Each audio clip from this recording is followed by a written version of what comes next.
Je prends le temps aujourd'hui de vous parler d'une activité qui a eu lieu la semaine dernière, en fin de semaine dernière, dans la ville de Québec. Alors, c'était la 3e édition, donc la 3e dose du Delirium ludique, un événement absolument génial. Et cet événement-là est encore plus spécial parce que ça faisait déjà un bon bout de temps, là, ça faisait déjà plus d'1 an et demi qu'il n'y avait pas eu d'événement du genre avec toute la pandémie mondiale. Donc, ça faisait vraiment du bien de pouvoir renouer avec cette atmosphère absolument unique qu'une convention peut nous offrir. Donc aujourd'hui, je vais vous parler des jeux, mais surtout des gens. L'école du jeu, en partenariat avec la boutique L'Imaginaire. Au-delà de vos attentes.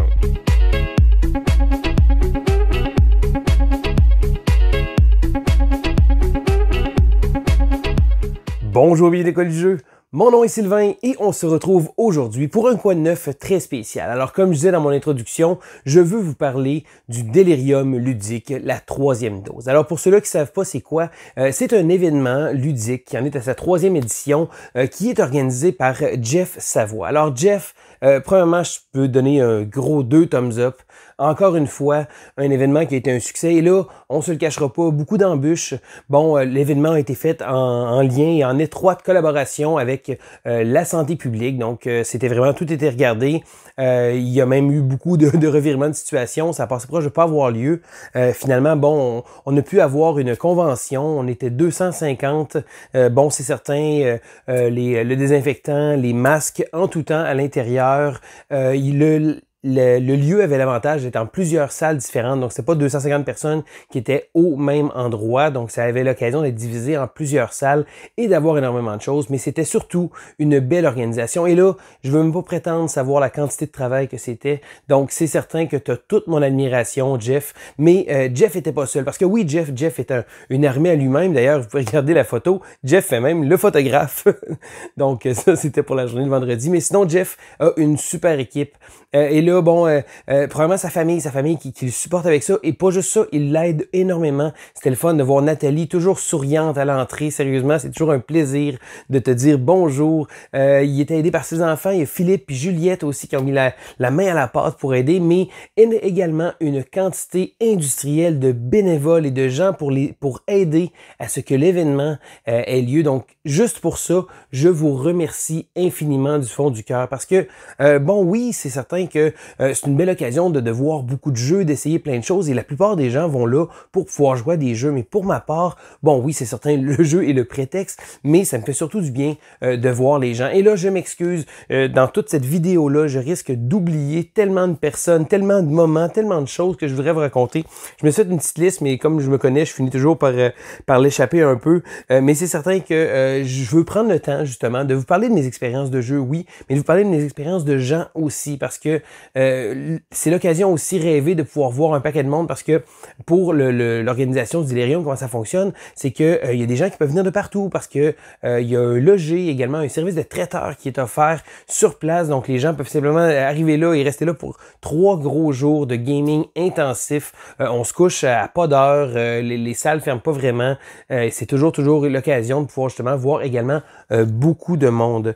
Entre autres, bon, c'est certain, moi, pour ma part, comme je disais, j'allais pas nécessairement là pour juste jouer à des jeux, je voulais parler du monde, mais ça m'a fait un plaisir de présenter quelques jeux. J'ai pu présenter Terraforming Mars, Ares Expedition à quelques personnes, j'ai pu montrer, rejouer à Galaxy Trucker aussi. J'ai montré également Furnace, un jeu que justement j'ai parlé récemment et que je devrais probablement faire une vidéo très bientôt sur le sujet.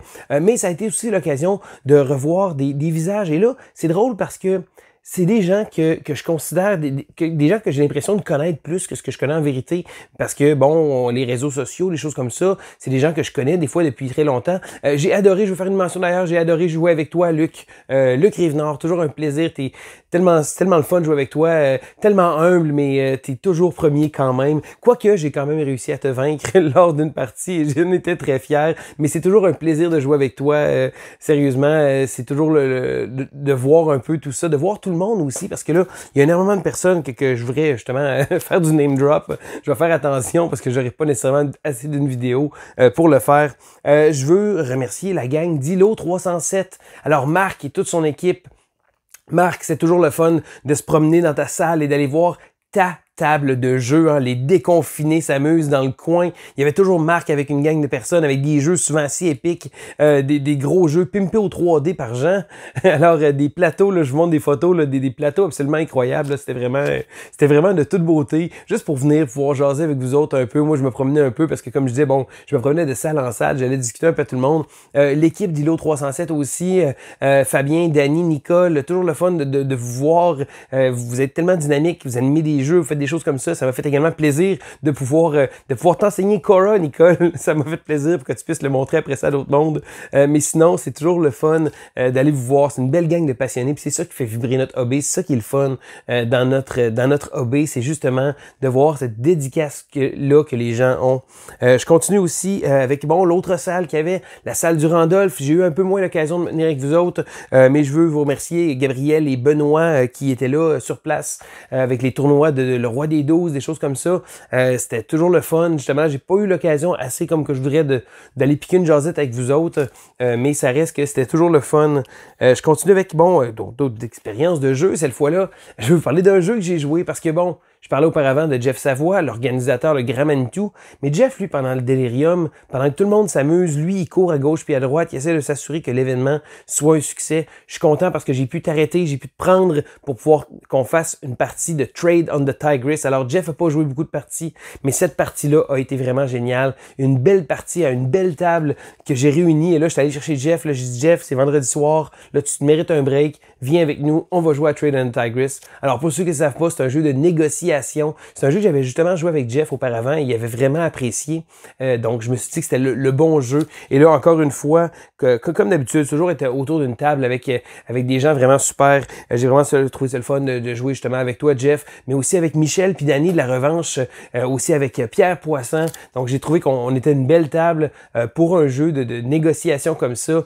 Et c'est pas grave, Jeff. Je sais que tu as renversé la coupe de vin à Pierre sur une partie de mon jeu, mais ça me dérange pas du tout. Alors, pour ceux qui connaissent pas Jeff, c'est le premier à faire tellement attention au jeu et le fait que ce soit arrivé à lui, je trouvais ça cocasse et c'est la raison pour laquelle je vous en fais part. Et non, soyez sans crainte, le jeu est tout à fait intact encore.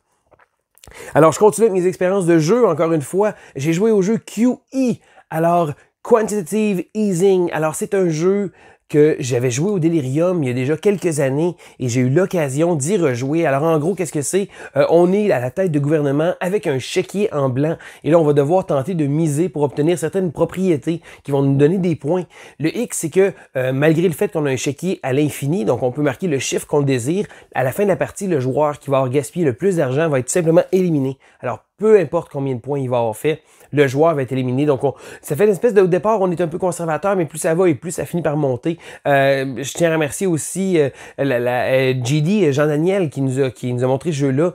C'était vraiment le fun aussi de te revoir, Jean-Daniel. On se voit pas assez souvent. Pourtant, on habite, je pense, vraiment pas loin, mais c'est toujours un plaisir de te voir dans des événements comme ça.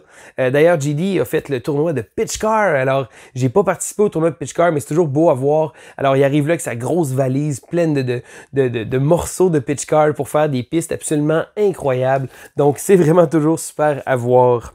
Je continue avec une personne que je ne vois pas souvent et que ça m'a fait un plaisir de voir. JP, ben oui, de la chaîne. Alors, il y a beaucoup de gens, des fois, qui pensent que moi et JP, on se voit souvent, mais non. On habite une petite distance chacun l'un de l'autre. Et là, les obligations, la vie familiale, le travail, etc., ça fait en sorte qu'on n'a pas souvent l'occasion de se voir. Donc, au Delirium, on en a profité pour passer un peu de temps ensemble. On s'est pris quelques petites photos ensemble aussi, mais on a également fait une partie ensemble et ça a été une partie les plus épiques et probablement mon expérience ludique de 2021. Alors, on a fait une partie de Campaign Trail. Alors, Kevin, un autre bon ami à moi que je suis tellement content de voir, encore une fois, ça donne pas toujours l'occasion de se voir, mais c'est vraiment le fun et ça faisait longtemps que tu me parlais de ce jeu-là. Un jeu qui m'intriguait, un jeu où thème politique, où on contrôle un parti politique et on va devoir gagner les élections américaines. Et là, le plateau est vraiment de toute beauté. Chacun des États est représenté, avec la valeur sénateurs, qui fait en sorte que, bon, par exemple, la Californie est vraiment un gros État important, tandis que le Delaware, lui, c'est une petite partie, mais il va falloir se promener, et c'est étonnamment un jeu tellement simple et tellement bien pensé, et pourtant, ça a été une des expériences les plus épiques, parce que, bon, je vous raconte un petit peu, sans vous raconter toutes les règles du jeu, en gros, on jouait à 3 équipes, les républicains, les démocrates et le parti libertarien, qui était avec moi et JP. Alors, on était en équipe.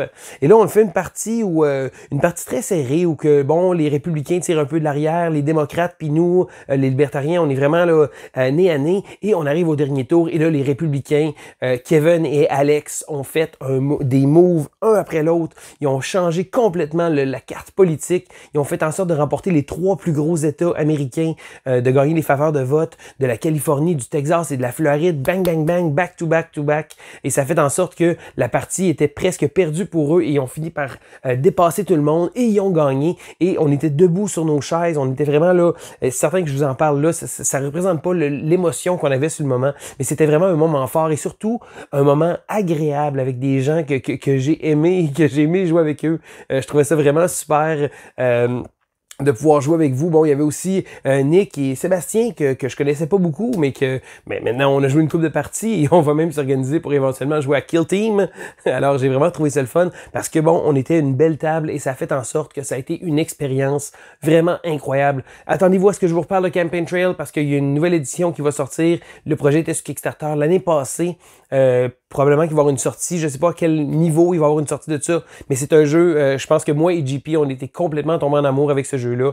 Un jeu qui est étonnamment simple, ça a l'air complexe quand on voit ça, toutes les parties qui bougent, mais au final, ça reste un jeu relativement simple, mais tellement engageant, et je pense que ça a été le moment fort du revirement de fin de partie, et ça a fait en sorte que ça a vraiment été un moment vraiment super.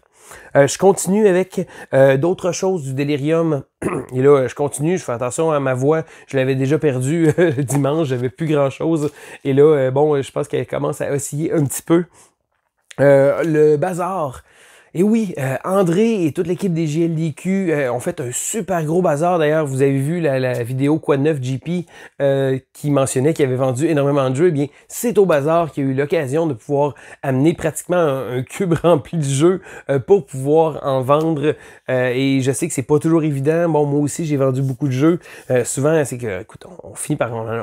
il y en a beaucoup trop des jeux intéressants. On veut toujours avoir les dernières choses. Ça a été une belle occasion pour beaucoup de gens d'aller acheter également des jeux. Ça fait une espèce de gros marché. Je pense qu'il y avait au-dessus de quelque chose comme plus de 900 jeux, je pense, là, qu'il y avait. Je sais qu'il y a eu vraiment beaucoup de monde qui sont passés là. Et ça a vraiment été un énorme succès. Et encore une fois, c'est difficile de tout gérer ça. Alors, gros thumbs up à André et toute son équipe, là, sérieusement, c'est vraiment incroyable. Je continue mes expériences de jeu. J'ai eu le plaisir de jouer à Cocopelli avec Luc qui m'a montré ce jeu-là. Alors, Cocopelli est un jeu de Stefan Feld. C'est un jeu où on va devoir de gestion de cartes, où chaque joueur va avoir un deck et on va devoir jouer différentes sortes de cartes. On veut des familles sur différentes zones et on va tenter de pouvoir jouer sur notre tableau, essayer de fermer les rituels des autres joueurs. Donc, quand il y a 4 cartes dans une pile, on va la retirer. J'ai trouvé que c'est un jeu intéressant. C'est probablement pas un genre de Feld à ce que les gens s'attendent. C'est un jeu distribué par Queen Games. J'ai trouvé que le jeu était bien, était intéressant, mais ça reste un jeu un peu cher pour ce qu'il offre. Mais il reste que on a joué avec l'extension. J'ai quand même trouvé ça amusant. Certain que je dirais pas non à une autre partie. Je continue aussi pour remercier, encore une fois, là, j'ai tellement de monde que je veux remercier. On a développé des belles amitiés à travers ça et c'est toujours le fun de voir ça. On a joué d'ailleurs à une partie de Soul Clover. Soul Clover est un petit jeu de party dans la veine un peu de Just One. Donc, un petit jeu qui va vraiment être élevé par les gens autour. Donc, en gros, dans Soul Clover, qu'est-ce qu'on fait? C'est que c'est un jeu on a des petites tuiles avec 4 mots de chaque côté et on va les placer sur une espèce de trèfle et ça va faire en sorte que chaque côté de la feuille va avoir 2 mots. Et là, il faut trouver un mot qui va bien faire pour ces 2 mots-là et l'écrire. Ensuite de ça, ce qu'on va faire, c'est qu'on va enlever toutes les petites tuiles, on va les brasser, on va rajouter une au hasard et là, on va les mettre sur la table et les autres joueurs vont devoir tenter de replacer les petites tuiles aux bons endroits pour faire les liens. C'est tellement simple. C'est un jeu de party. C'est certain que d'habitude, c'est pas mon créneau. Mais encore une fois, les gens autour de la table ont fait en sorte que l'expérience a tellement été incroyable. On a tellement ri et de voir tout le monde qui fait du brainstorm sur tes idées à toi. Et toi, t'es là, puis une chance qu'on avait des masques. Ça permettait de cacher la poker face. Parce que, sérieusement, c'est le fun de voir comment les gens pensent. Et là, des fois, il y a des mots, parce que bon, il y a des mots de chaque côté. Mais ça se pourrait qu'on n'avait pas tout nécessairement bien remarqué les mots qu'il y avait au milieu, donc les mots qui nous importaient pas. Ça fait en sorte que on a des fous rires. On a ri, j'ai ri à m'en faire mal aux abdominaux. On a tellement eu de plaisir. La petite gang, là, je sais, il y avait Gabriel, il y avait Alex, qui d'ailleurs pense à des mots très louches. Ensemble, des fois, il y avait aussi Marie qui est venue, Nick, Sébastien, Kevin aussi, qui était fier de son mot avec la baleine. J'ai vraiment trouvé ça le fun. Donc, c'est toujours un plaisir de pouvoir justement côtoyer ces gens-là parce que c'est ce qui rend l'univers du jeu vraiment fantastique. C'est les gens, les personnes qu'on finit par connaître, parce qu'on arrive là au Delirium, je veux dire, on peut arriver tout seul là-bas et on est juste avec 249 passionnés comme nous, et là, on apprend à connaître beaucoup de ces gens-là, et quand on arrive là, même si c'est des gens que c'est la première, deuxième ou troisième fois qu'on voit, on a comme l'impression d'être proche quand même de ces gens-là, et c'est ce qui fait en sorte que ces événements-là sont tellement, tellement amusants. Et là, je continue un peu ma liste parce que ouf, hein, j'en ai beaucoup. J'ai eu le plaisir de pouvoir présenter un peu de Kill Team. Alors, je me suis installé avec mon plastique, mes figurines, et je me suis installé une table. J'ai fait une partie avec Jocelyn que j'ai perdu de manière complètement incroyable. Je me suis fait démolir totalement. C'était la première fois qu'il jouait, j'ai montré le jeu. J'ai vraiment aimé ça quand même. Et j'ai aimé ça aussi que les gens viennent. Bon, c'est certain, je m'étais installé en plein milieu. Hein. Je voulais faire un peu mon show-off. Je voulais que les gens viennent s'informer, savoir, hey, attends un peu, c'est quoi ça? Parce que Kill Team est quelque chose que je veux faire découvrir l'univers de Warhammer. Les gens ont souvent un préjugé par rapport à ce type de jeu-là. Et je comprends que c'est pas pour tout le monde, mais je voulais me faire un devoir de pouvoir présenter ça au monde. Et là, les gens arrivaient, là, je leur faisais le petit pitch de vente sur le jeu. Donc, j'ai eu beaucoup de plaisir aussi. Je continue, écoutez, là, hein, je finis par parler, c'est la voix qui finit, les restants de voix qui me restaient commencent à finir par descendre. J'ai trouvé ça le fun aussi qu'il y ait de l'espace pour les prototypes. Il y avait beaucoup d'éditeurs québécois, des designers québécois qui étaient sur place pour montrer leur jeu, leur création, des choses comme ça. Je sais, bon, il y avait Jeff, mon ami Jeff Gauthier de Goblivion Games qui était là pour montrer son nouveau jeu, son Proto-Oblivion, parce que bon, le nom est pas encore au point, le thème est pas encore au point, mais pour faire tester les mécanismes du jeu. Et ça a été une belle occasion pour lui de prendre beaucoup de feedback. J'ai trouvé ça le fun aussi. J'ai pu discuter avec Bruno un petit peu sur le coin d'une table. J'étais supposé de retourner te voir pour essayer ton proto, pour qu'on discute un peu plus. Ça a comme pas donné. Mais c'est un jeu de l'espace qui avait de l'air plutôt intéressant. Jacques Dominique aussi qui était là, hein, le designer de Nouvelle-France, avec son prochain projet City Tour, qui était là également pour prendre du feedback. Les gens sont assis pour pouvoir jouer une partie, donner un peu justement leur avis comme ça. Et c'est une belle occasion pour les concepteurs d'ici de pouvoir tweaker un peu leur jeu, de voir aussi voir un peu ce que les gens pensent, puis de pouvoir surtout faire des tests avec un grand nombre de personnes différentes, mais surtout beaucoup de gamers qui avaient beaucoup de choses à dire. Je sais que le feedback pour ce genre d'événements-là, ce genre de choses-là est vraiment, vraiment important. Alors, je veux également prendre une petite mention pour dire un bonjour à Sophie Bourassa de la chaîne Mixed Deal. Alors, Sophie, je pense que c'était une des premières fois qu'on se voyait en vrai. On s'était déjà vu un peu, jaser un peu de manière un peu impersonnelle des fois sur les réseaux sociaux. Mais là, de pouvoir discuter avec toi, de pouvoir m'asseoir avec toi, avoir l'occasion de prendre une belle selfie ensemble, j'ai trouvé ça le fun de pouvoir apprendre à te connaître aussi. C'est toujours une belle occasion. Et là, bon, je le sais, cette année, le Delirium, c'était un peu différent. Bon, avec la pandémie, etc. Je sais qu'il y a beaucoup de réalisateurs de contenu de l'extérieur qui n'étaient pas là. Je pense à David Couteau, le prof board game. Je pense à Martin de la Société des Jeux, Martin de la Zone de Société aussi. Les gars d'Etu Game n'étaient pas là. Je dirais que c'est toujours une belle occasion d'habitude ce genre d'événement-là pour pouvoir tout voir la communauté ludique, les gens de l'univers de YouTube.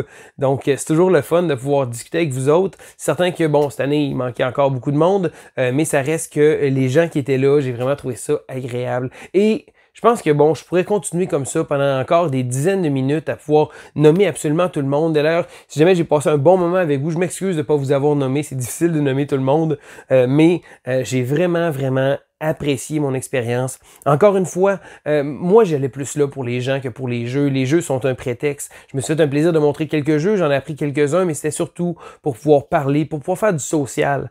Les gens me voyaient, ils me demandaient des fois, si jamais d'ailleurs je vous ai dit non à une partie, prenez-le pas mal, j'avais pas envie de rester en place, j'avais le goût de me promener un peu à gauche puis à droite, je me promenais, j'arrivais à ces tables, je voyais les gens qui cherchaient un peu le « Ah, je connais pas ce jeu-là, veux-tu que je te le montre? » Ça me faisait toujours un plaisir de m'asseoir à la table et de dire « Bonjour et bienvenue! » Donc, de pouvoir montrer ces jeux-là un peu à tout le monde. Et moi, bon, c'est ma raison d'être de ces événements-là, de pouvoir aller jaser avec les gens. Et j'ai eu beaucoup de monde qui sont venus me voir, qui sont venus parler de la chaîne aussi. J'ai trouvé ça le fun. Les petits mots, ça peut paraître niaiseux pour les gens qui m'arrêtent et disent « Hey Sylvain, j'aime ce que tu fais. » C'est le fun. C'est comme...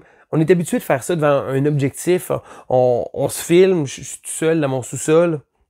Mais de pouvoir voir les gens et de jaser avec vous autres, puis je sais que bon, des fois il y a des visages que je ne reconnais pas nécessairement, les gens ont tendance à plus voir mon visage que je vois leur, et en plus de ça on était masqués, mais il reste que j'ai trouvé ça le fun. Donc tout le monde qui sont venus me jaser, me dire bonjour, qui me connaissaient pas du tout, mais qui ont appris à me connaître parce que je me promenais partout, je vous remercie du fond du cœur. Donc ça a été un bel événement, ça a été une belle occasion ludique.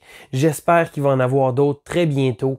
Les derniers mois, les dernières années ont été difficiles pour tout le monde, et de voir une petite dose comme ça d'espoir, de voir renaître justement nos événements ludiques, ça fait vraiment du bien au cœur. Donc merci énormément encore une fois à toute l'équipe du Delirium. Ça a été une expérience tellement enrichissante, tellement agréable, et j'ai déjà hâte à la 4e dose. Donc c'était Sylvain pour l'école du jeu et on se dit à la prochaine!